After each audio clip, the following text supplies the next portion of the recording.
Hi, and welcome to this video about Clause 7 of ISO 9001-2015 version.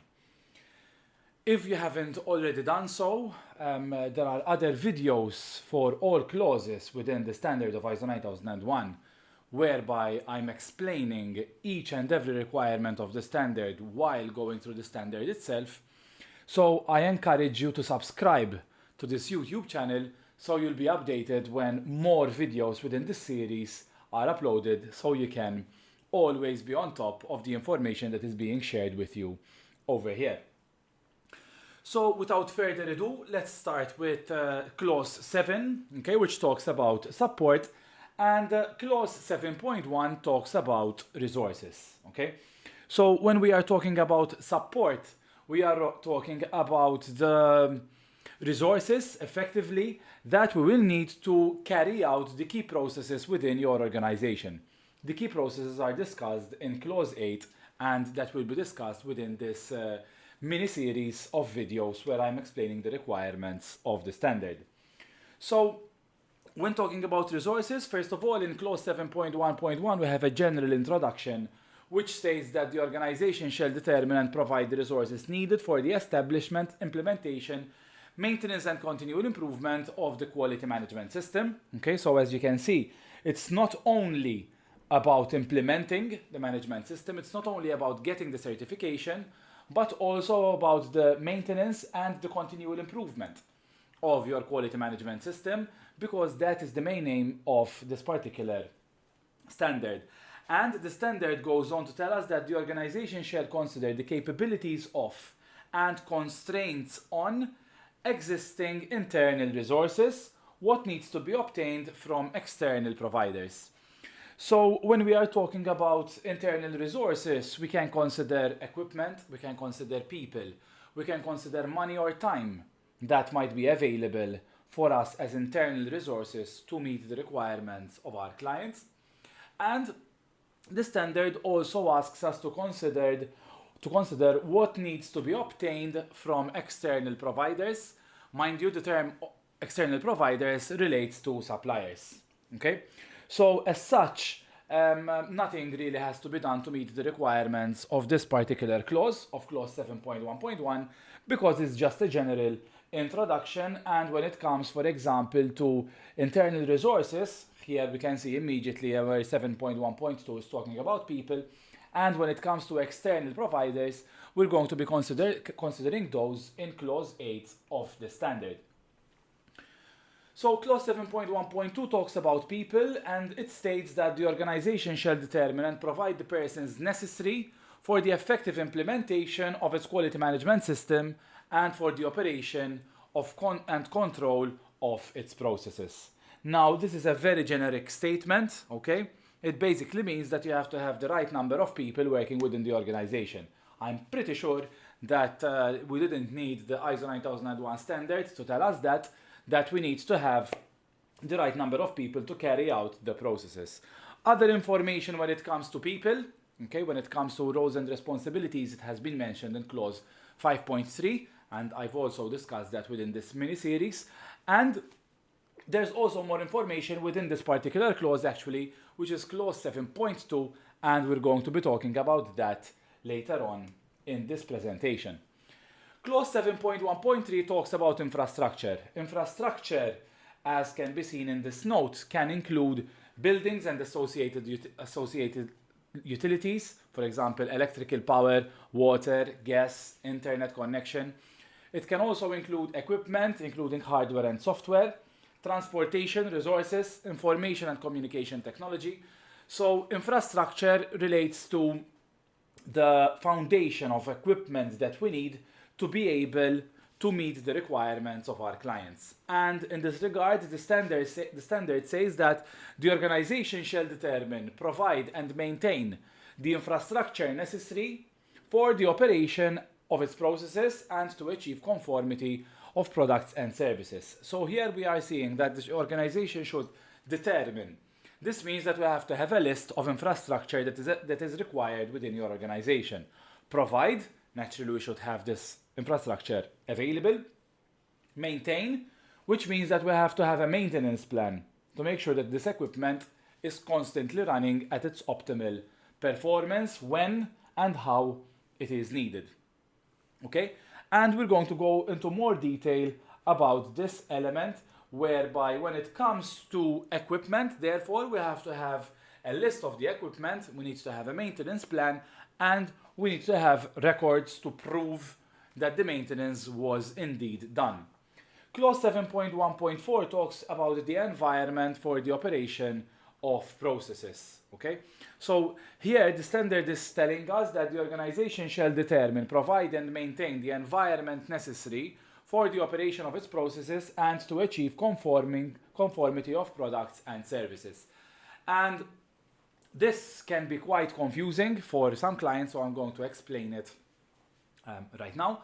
So first of all, let's say that you're an accountancy firm, okay, and therefore you work from an office. You need to make sure that your office is comfortable to allow all people within your teams to work effectively and comfortably. If, on the other hand, for example, you import medical devices that are temperature and humidity sensitive, then you need to make sure that your stores and all other elements within your value chain are taking into consideration the temperature and humidity control that is required to meet the requirements of your product. Okay? And the standard goes ahead and gives us a note about this, where it states that a suitable environment can be a combination of human and physical factors, for example, social, okay, to create a non-discriminatory, calm and non-confrontational environment at work. It can relate to psychology, okay, so the psychological elements, stress reducing, burnout prevention, emotionally protective, okay.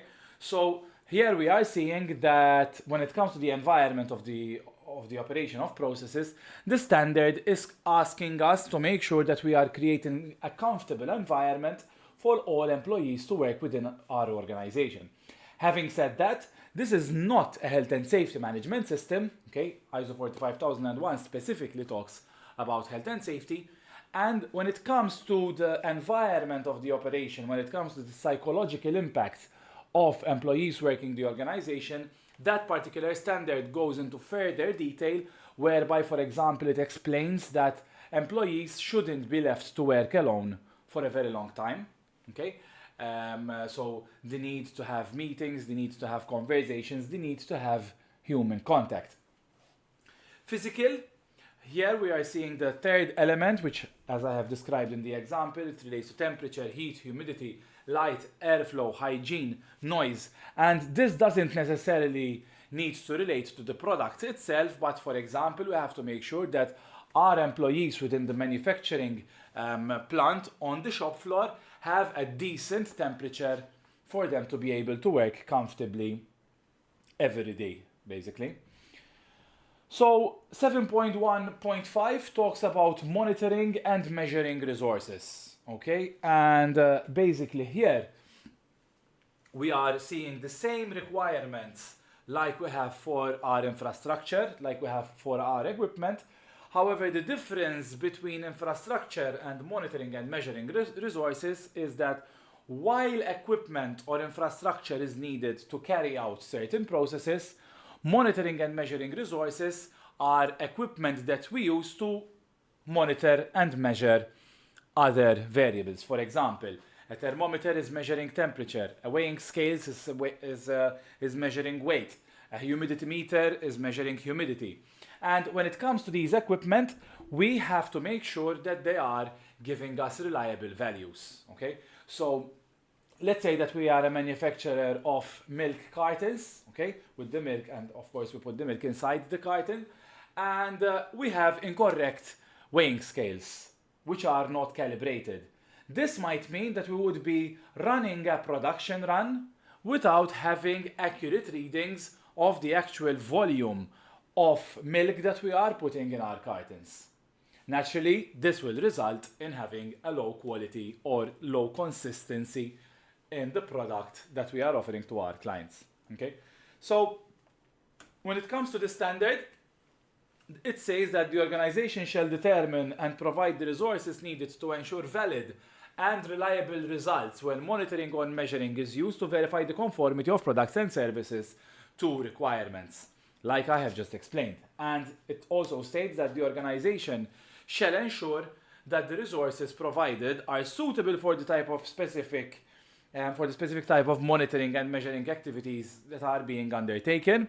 And this, for example, relates to the fact that if you are measuring a highly sensitive product where the variations can be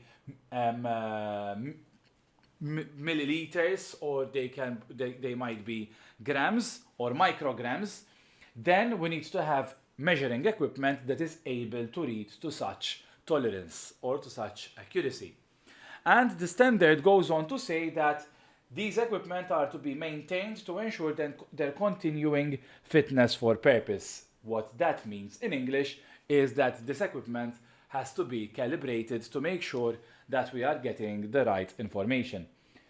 Mind you, it doesn't specifically state calibration, so we might do verification. Verification relates to us having, for example, if we're verifying weighing scales, we might have a calibrated weighing scale showing and having the certificate stating that it weighs exactly 500 grams, and we can use that weighing scale to place it on different other weighing scales within our plant, okay, to make sure that each of these other weighing scales is giving us a reading of 500 grams. If it's not, then we know that that weighing scale is not giving us an accurate value, and maybe we can tweak it or send it for repairs to make sure that we get accurate results. So going back to the standard, it's saying that the organization shall retain appropriate documented information as evidence of fitness for purpose of the monitoring and measuring measurement resources. This means that we need to have some type of evidence, some type of physical proof to show that the calibration or verification was done and that there is a plan for when they are bound to happen once again. Moving on to clause 7.1.5.2, okay, we're going deep into the clauses now.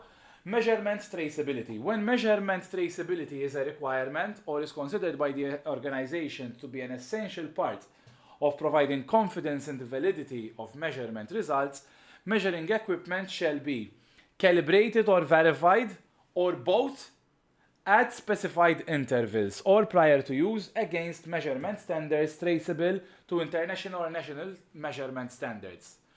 Okay, and it goes into more details and also explains that such information has to be retained.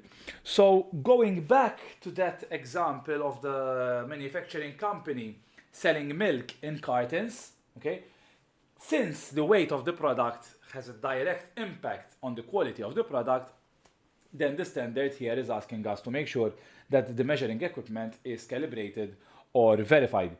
It also says that it has to be identified in order to determine their status. This means that if we have 17 weighing scales, we shouldn't just say weighing scales, but we should either number them or have the serial number on the calibration plan and on the calibration records to be able to tally which weighing scales has been calibrated at which particular time. So it's important that we are able to identify this equipment. And finally, this equipment should be safeguarded from adjustments, damage, or deterioration that would invalidate the calibration status or subsequent measurement results. So basically what we are saying here is that if we have a weighing scale, for example, it might be a good idea to fasten it to a table to make sure that it isn't carried around within the plant, which in turn could result in this weighing scales losing its calibration.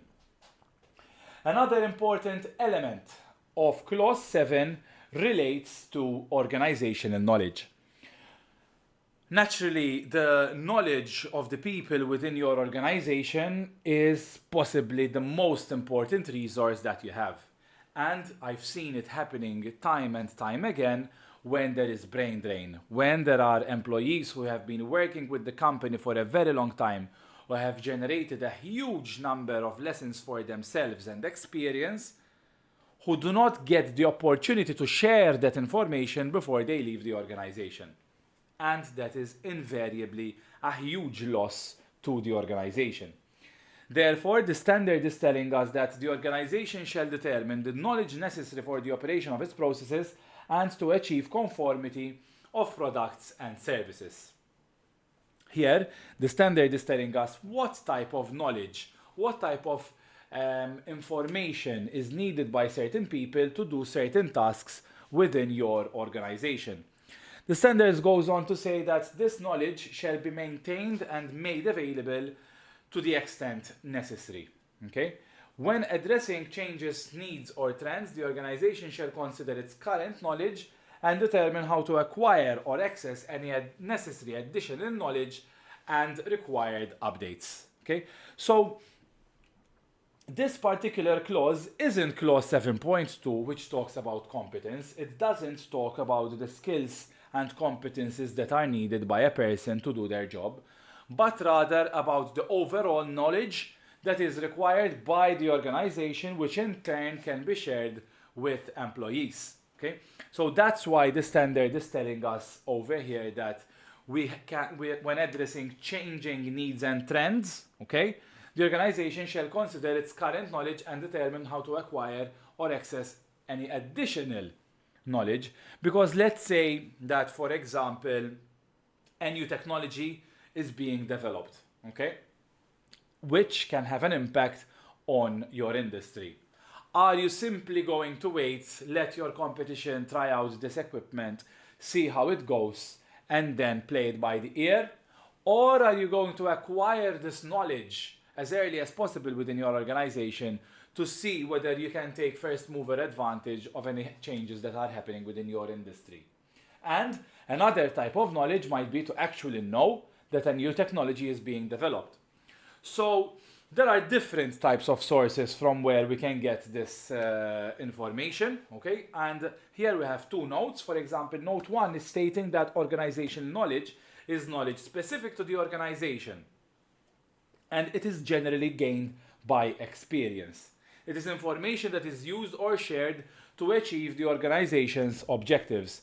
And this, therefore, when talking about knowledge, it's not something that you can acquire from a course or from a type of degree or educational training, but it would be experience. For example, that when working with a particular supplier, it is ideal to contact them on Monday afternoon, for example, because that's where they are most likely to respond in a fast way. Okay, that's a random type of knowledge that no course can ever teach you. That is just experience.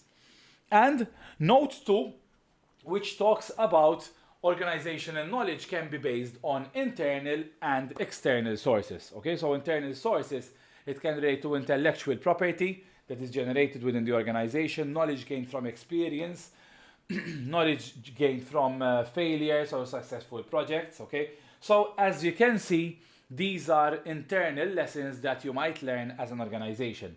External knowledge can be standards, academia, conferences, gathering knowledge from customers or external providers, or any other source from where we can get information.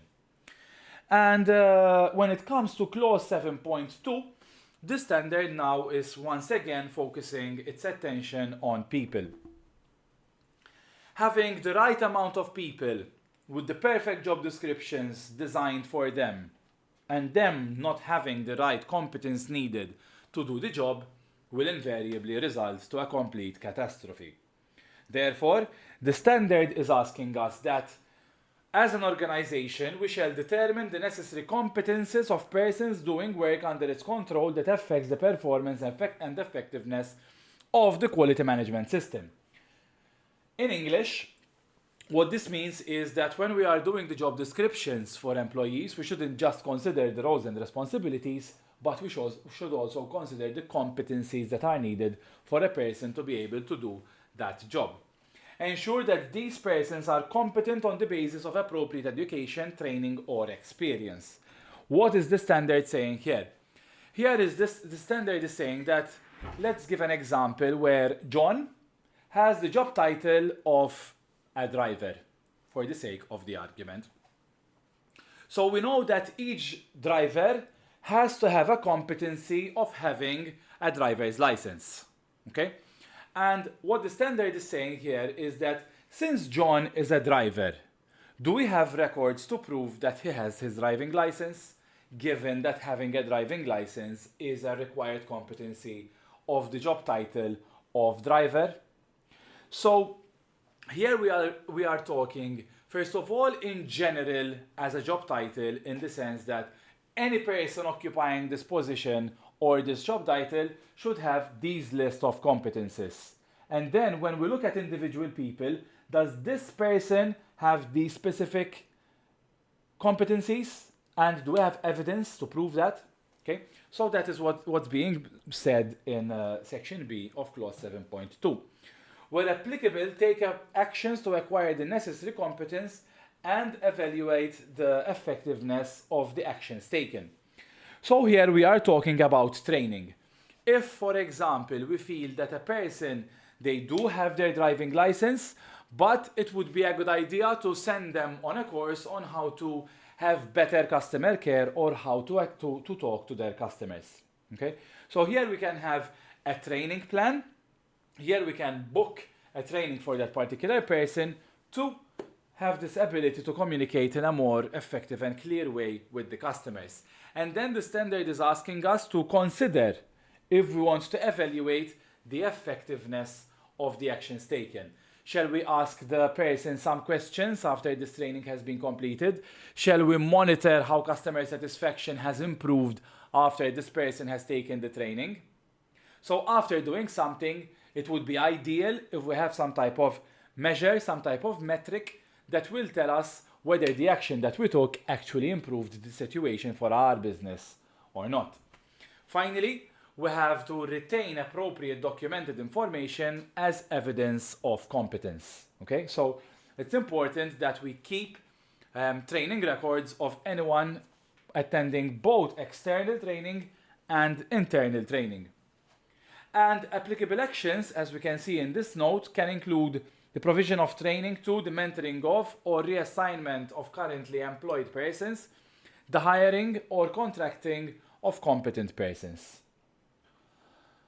Moving on, we have a quick section about awareness. Okay, so still talking about people. Here we are considering that, of course, all employees working within the organization have to understand that the organization is committed towards improving the quality management system. And if implementing ISO 9001 is just a task for top management, then it's not being implemented correctly, and therefore clause 7.3 is not being met. Clause 7.3 states that the organization shall ensure that persons working under the organization's control are aware of, first of all, the quality policy.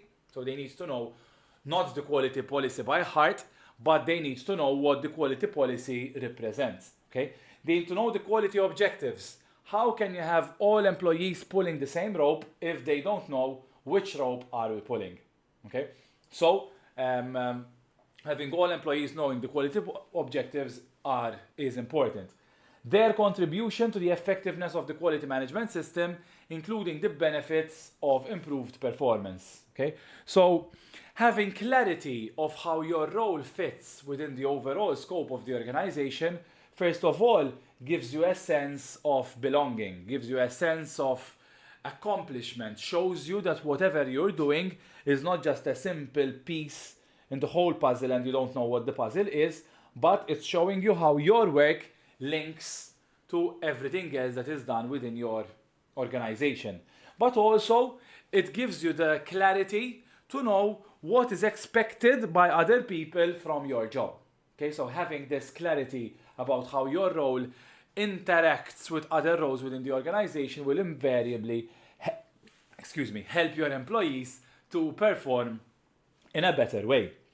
Finally, we have a statement that employees have to know the implications of not conforming with the quality management system requirements. Okay, so we know that people can be motivated by performance appraisals, they can be motivated by guiding them, they can be motivated by having good leadership, but they also need to understand that not complying with the requirements of the quality management system will first of all have implications on the customer and other interested parties, but it can also have implications and consequences for their own role.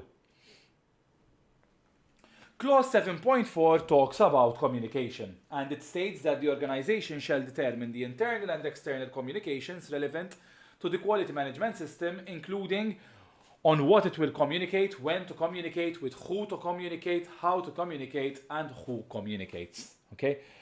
This is an important element, especially for larger organizations.